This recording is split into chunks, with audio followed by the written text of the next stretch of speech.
بسم اللہ الرحمن الرحیم۔ السلام علیکم ورحمۃ اللہ وبرکاتہ۔ عزیز طلباء و طالبات، ہم کتاب اصول الشاشی سے فصل فی المشترک والمؤول اس کا بیان پڑھ رہے تھے۔ مشترک کی تعریف کے بعد مشترک کی چند مثالیں۔ عموم مشترک امام ابو حنیفہ رحمۃ اللہ علیہ کے نزدیک ناجائز اور امام شافعی رحمۃ اللہ علیہ کے نزدیک جائز ہے، اس کی بھی ہم نے مثالیں پڑھی تھی۔ لہذا آج ہم مزید تفصیل کے ساتھ مؤول کی چند مثالیں پڑھنے جا رہے ہیں۔ آج کا سبق بہت آسان ہے، یعنی مؤول مشترک ہی ہوتا ہے، یہ آپ نے پڑھا تھا۔ مؤول مشترک ہی ہوتا ہے جب تک کسی ایک معنی کو ترجیح نہ دی گئی ہو۔ جب کسی ایک معنی کو ترجیح دی جائے کسی قرینے کی وجہ سے، خبر واحد کے ذریعے سے، قیاس کے ذریعے سے، تو اب وہ مؤول بن جاتا ہے، جیسے کہ تفصیل کے ساتھ شروع میں نے بتایا تھا۔ تو اسی مؤول کی چند مثالیں ہم آج پڑھیں گے۔ تو مشترک کس کو کہتے ہیں؟ جو دو مختلف معانی یا چند مختلف حقیقت رکھنے والے معانی کے لیے مستقل طور پر وضع کیا گیا ہو، الگ الگ وضع کیا گیا ہو۔ ٹھیک ہے، تو اس کی مثال جاریتن، مشتری، بائن اور عین، جو 6 معنی کا اہتمام رکھتا ہے، یعنی 6 معنی کے لیے اس کو مستقل طور پر وضع کیا گیا ہے۔ تو خیر، یہ سب باتیں آ گئی تھی، مجھے امید ہے کہ یہ سارا سبق آپ سمجھ گئے ہوں گے۔ اس کے آخر میں آپ نے پڑھا تھا ثم اذا ترجح بعض وجوه المشترک بغالب الرأی يصير مؤولا وحکم المؤول وجوب العمل به مع احتمال الخطأ، کہ جب مشترک کے چند معنوں میں سے کوئی ایک معنی غالب رائے، غالب رائے کا مطلب کسی قرینے، خبر واحد یا قیاس کے ذریعے سے جب ایک معنی متعین ہو گیا تو اب وہ مشترک مؤول بن جاتا ہے۔ اس مؤول پر عمل کرنا واجب ہے، احتمالی خطا کے ساتھ۔ ہو سکتا ہے ہم نے غلط سمجھا ہو، لیکن عمل کرنا اسی پر واجب ہے، اسی معنی پر جو آپ نے مراد لیا ہے۔ یہ کل کا سبق تھا۔ اسی مؤول کی آپ چند مثالیں آپ سمجھیے۔ صفحہ نمبر 16 پر عبارت سمجھنے سے پہلے آپ خلاصے کے طور پر سبق کو سمجھیے، میں سمجھانے کی کوشش کرتا ہوں۔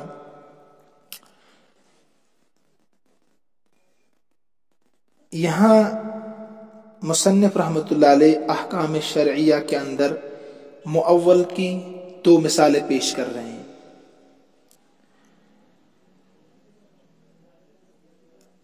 دیکھیے، جیسے اس زمانے میں 1 روپے جو ہوتا ہے وہ کتنے پیسوں کا ہوتا ہے؟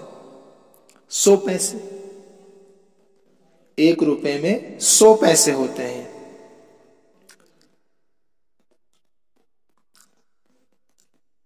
پہلے زمانے میں درہم اور دینار چلتے تھے، جیسے آج پیسے چلتے ہیں، روپے چلتے ہیں۔ اس زمانے میں درہم اور دینار چلتے تھے پیسوں کے بدلے، لیکن ان درہموں کی مالیت الگ الگ ہوتی تھی۔ مثلا 1 روپے جو ہے نا، اس میں 100 پیسے ہیں۔ ایسا تو نہیں ہے کہ 1 روپے جو آپ کے پاس ہے وہ اس کے اندر 100 پیسے ہیں، جو 1 روپے میرے پاس ہے اس میں 80 پیسے ہیں، جو 1 روپے زید کے پاس ہے اس میں 90 پیسے ہیں۔ بالکل نہیں، بلکہ جو روپے آپ کے پاس ہے، جو زید کے پاس ہے، جو بکر کے پاس ہے،